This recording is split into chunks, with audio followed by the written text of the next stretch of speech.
Recently, we've been working on renovating a closet in our house into a mudroom, and for that we need a couple of cabinets. We want their design to be minimal and modern, and to have exposed wood interiors and painted exteriors. Let's figure out one way to make them.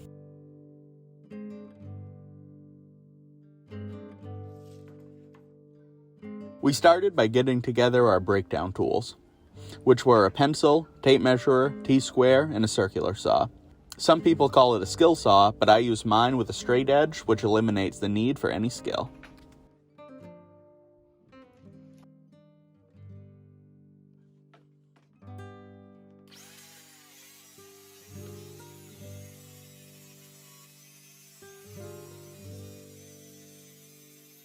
I break down the plywood into manageable but oversized pieces that I can cut to final size on the table saw. But a few of these pieces are too large for my table saw. I cut these to final length with the circular saw.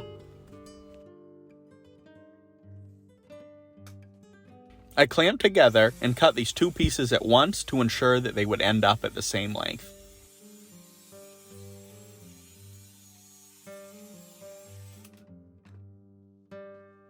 On the table saw, I cut the pieces that will become the tops, bottoms, and sides of both of my cabinets. I'm going with standard cabinet depth here, which means my lower cabinet will be 24 inches deep and my upper will be 12 inches. I've also decided to make these cabinets frameless, which means I can cut them to exactly 12 and 24 inches. If you want to make these using a face frame, just cut the panels 3/4 of an inch shorter so that you can leave yourself room to attach face frames to later. I also went with a standard height for my lower cabinet, which is a total of 36 inches. However, my countertop will add 1.5 inches of height, and my toe kick will add 3.5 inches. Even though those are getting built later, I'm going to subtract those measurements now and cut my lower panels to 31 inches. There's no standard for the width of a cabinet, so these can be anything that fits your space, and for us that was 18 inches. I switch back to my circular saw to cut the sides for my upper cabinets. I choose their height by first deciding that I wanted them to reach the ceiling, then taking that total height, 96 inches, and subtracting the size of my lower cabinet, 36 inches. That left me with 60 inches of possible height to work with. Now I know that I want 21 inches between the bottom of my upper cabinet and my countertop. This leaves me with a total of 39 inches, and that's what I'm going to cut my side panels to. Once all my panels are cut, I can move on to cutting a channel that will hold my back panel in place. I use a piece of 3/4 inch scrap plywood to set the fence of my saw so that I know my channel will be exactly that distance from the edge of my board. With my fence set and my blade height set to 3/8 of an inch, I run all of the pieces of my cabinet through the saw.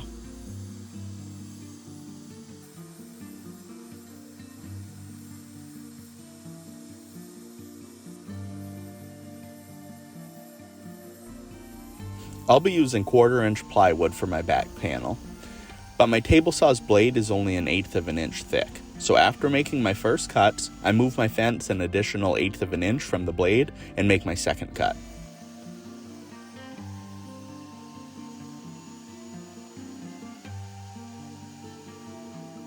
Then, test this fit with a piece of 1/4 inch plywood. Once confirming it's not too tight, I make the rest of my cuts.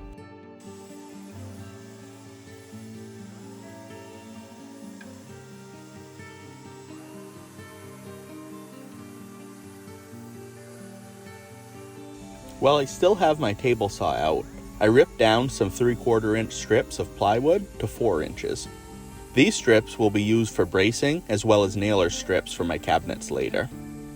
I'll explain these more when we install them, but they're easy to cut now, and one needs that same back channel that we added to the rest of the pieces, so I like to cut these at the same time to avoid any mistakes. With all of my panels cut down to their final sizes, I switch to the router and get ready to cut some rabbets. I made this extremely simple jig, which is really just a board cut to the distance between the edge of my router's guide and the far edge of the bit. All I need to do is set this jig parallel with the front edge of my board, then clamp my straight edge down right behind it. Then I can remove the jig and put the router in its place. With the router in place, I start to make my cuts. I make 2 passes for each cut. This helps me keep control of the router.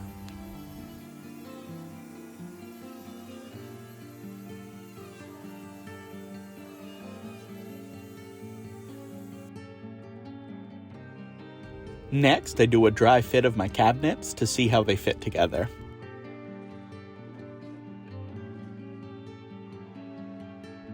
And here you can see how we'll be using 2 of those brace pieces that we made earlier.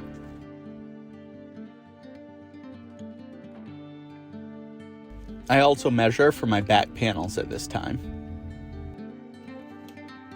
Then cut them out of 1/4-inch plywood.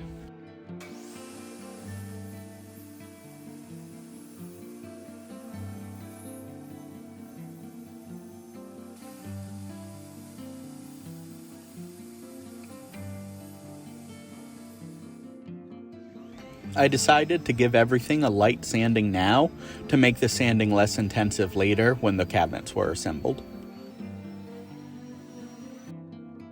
I add glue to my rabbets and attach my bottom panel to the sides.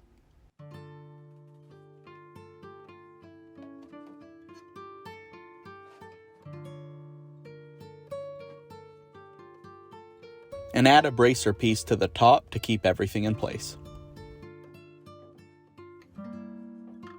I slide my back panel into its channel and glue the bracers into place.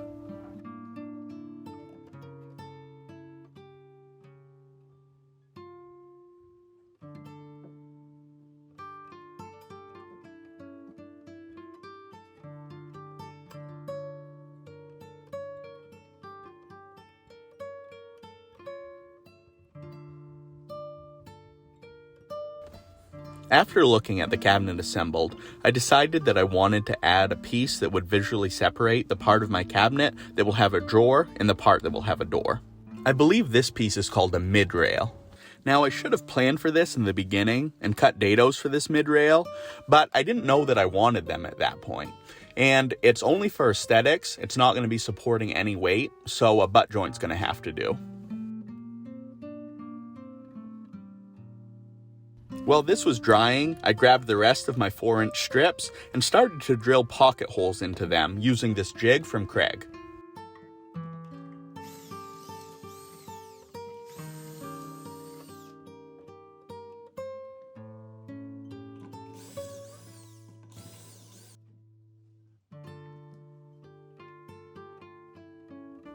Once my holes were drilled, I glued and screwed them into my cabinet.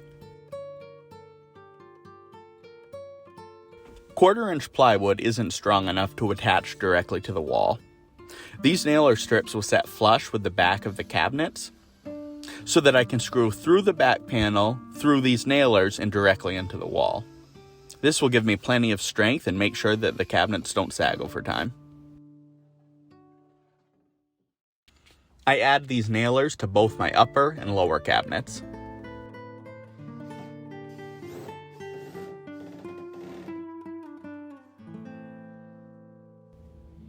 The side of my cabinets overhung the top and bottom slightly, so I trimmed them flush using my router.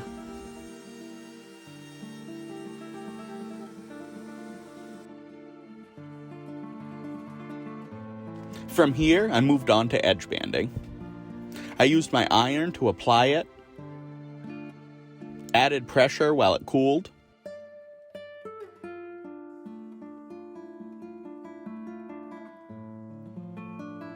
and trimmed the sides flush using a trimming tool and an X-Acto knife.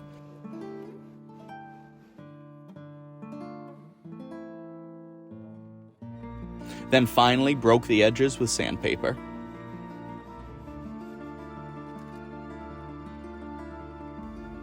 And like the rest of the parts of this project, after I edge banded one cabinet, I did the same thing to the other.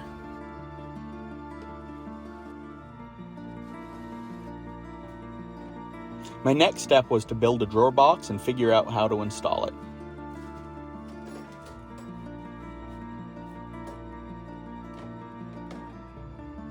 I bought these Blum undermount soft close drawer slides and a jig to help me install them. It took me a while to figure out how to use the jig to hold the drawer slides in place, square with the cabinet, but once I did, I screwed the slides into place on the side of the cabinet.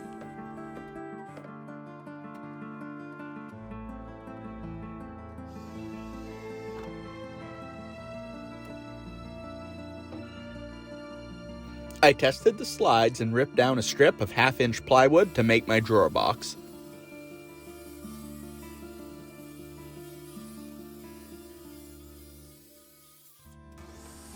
Now that I have my strip ripped down to the final width of 5 inches, I need to cut them to length. When cutting pieces that are long and thin like these, there is a tendency for the workpiece to twist and get caught between the fence and the blade. This will ruin the workpiece and put you at risk of kickback, which can be very dangerous. And for that reason, I always like to use a crosscut sled when I make these cuts. Mine's homemade and very basic, but it gets the job done just fine. Depending on what drawer slides you buy, the specifics of how you build your drawer box will change slightly. I won't go into much detail on how to make a box specifically for these slides, but just know I'm following the instructions that came with the slides. I need to cut a notch on either side of my back panel, and again I use my crosscut sled to make these cuts.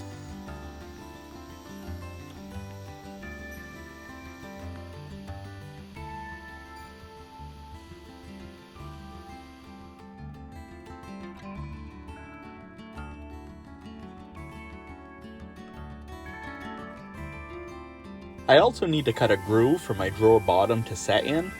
I'm using 1/2-inch plywood for this. 1/4-inch would work just fine too, but I happen to have plenty of 1/2-inch in my shop right now, and no 1/4-inch that's big enough. And besides, who doesn't like a thick bottom? Once these grooves were cut, I tested the fit and cut out my drawer bottom.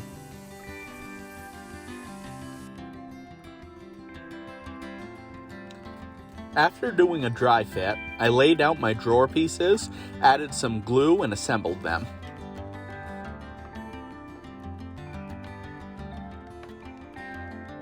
I held these together with some clamps while the glue dried, and added a couple of finished nails for added strength. Once the glue dried, I flipped over the drawer box and screwed in the hardware that will attach to my drawer slides.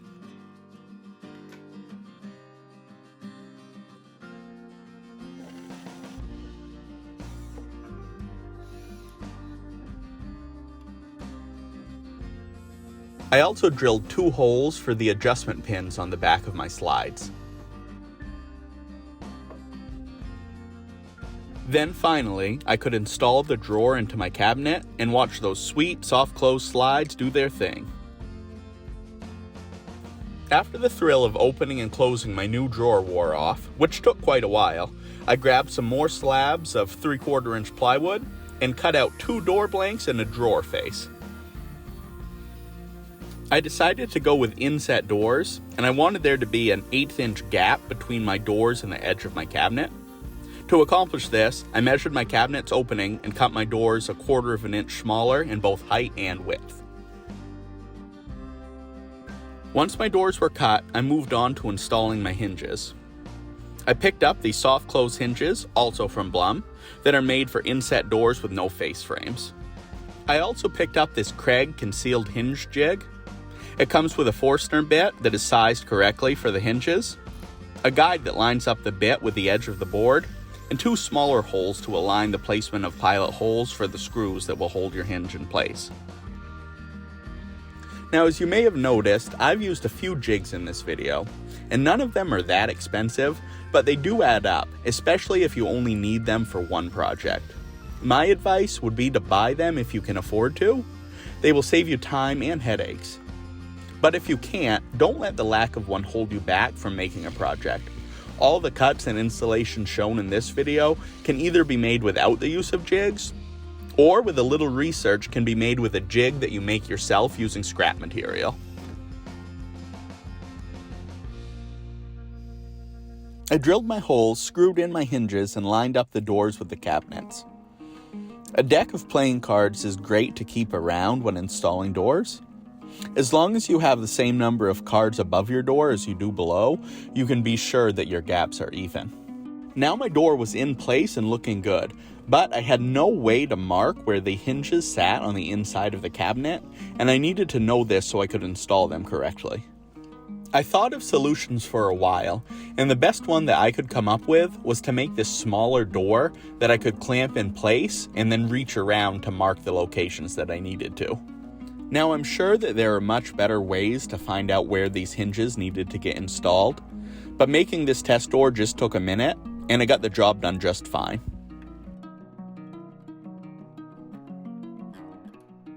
I popped the back plate of the hinges off, pre-drilled and screwed them into my cabinet.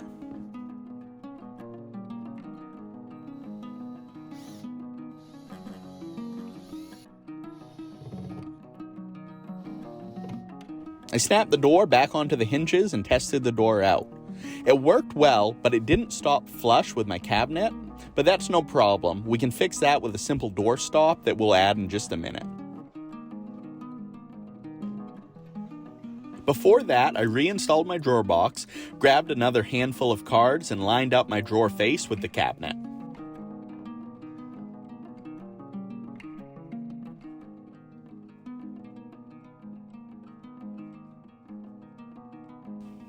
Once the drawer face was even, which took about 6 cards on each side, I clamped it in place and screwed it in from the back using some 1-inch screws.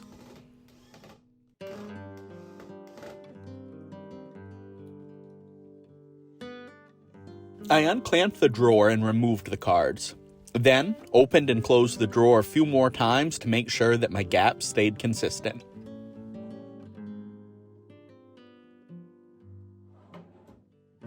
With everything still working well, I installed the door to my upper cabinet in the same way that I did my lower. And at this point, I added my door stops to each of these doors.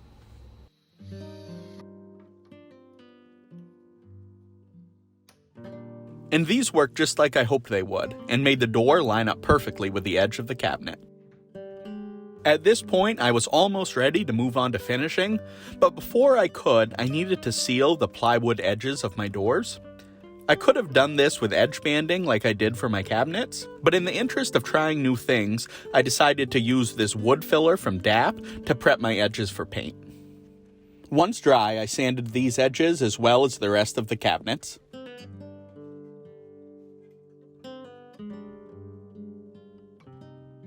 After sanding, I used an oil-based satin polyurethane to finish the interiors of the cabinets.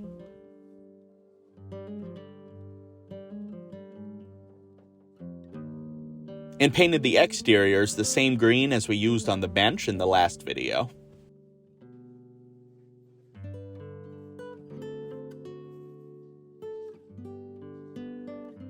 Once my first coat had dried, I used more of the wood filler to fix any imperfections I noticed in my cabinets, as well as the bottom of my upper cabinet, where the face of one piece of plywood meets the edge of another. I could have filled this before adding my first coat of paint, but I think it's worth showing off what the edge of painted plywood looks like if you don't first seal it or edge band it. After this had dried, I sanded and added another coat of paint to all my painted parts.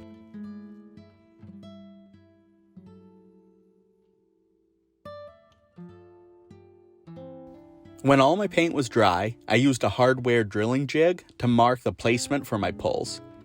The pulls I bought were too long for this jig, but I was able to modify it and make it work.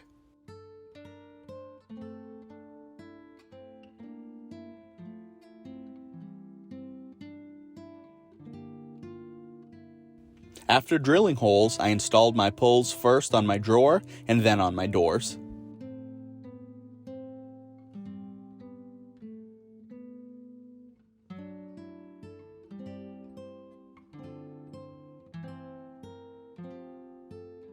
Now it was time to get everything reassembled and see how they turned out.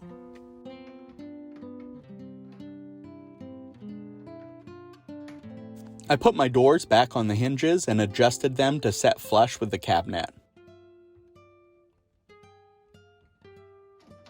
Then, slid my drawer into place and adjusted it as well.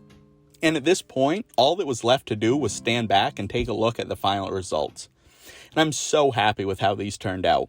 I don't see the pairing of frameless cabinets with inset doors often, and I was worried I might not be happy with the results, but I'm really glad I tried it. I think these came out looking really clean, and I can't wait to get them installed in the new mudroom. That installation video, as well as a video on how to make a butcher's block countertop out of walnut, are both coming soon, so stay tuned for those. And if you enjoyed this video and haven't already, consider subscribing or sharing the video with a friend.